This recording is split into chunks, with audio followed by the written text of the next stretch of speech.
অনেক দিন বাবদ খুব পিঠে খেতে ইচ্ছা করছিল, তাই ঐশ্বর্যকে আজকে বললাম একটুখানি পিঠে করো তো।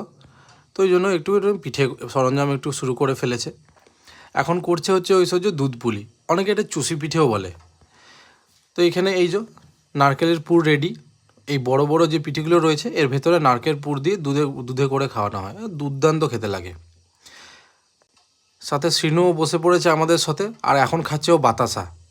কী যে ভালোবাসে, মানে যখনই বলি ওকে যে এই ঠাকুরের প্রসাদ খাবে সিনু, ব্যাস দৌড়ে চলে আসবে, হ্যাঁ হ্যাঁ খাবো। নকুলদা না বাতাসা খেতে একদম তো একদম মাস্টার। আমিও বসে পড়েছি একটু আমার ওয়াইফের হেল্পিং হ্যান্ড হিসেবে। এখানে আমিও করে নিচ্ছি। সাথে একটু দুপুরবেলাতে একটু খেয়ে নিলাম হচ্ছে ডালিয়া। সিনুর সাথে আমিও বসেছি, আমরা দুজন একসাথেই খাচ্ছি। সিনু এদিকে ফোন দেখছে আর আমি এদিকে সিনুকে দেখছি। খাওয়া দাওয়া হলো, ওয়েট করে বসেছিলাম কখন এই পিঠেটা খাবো।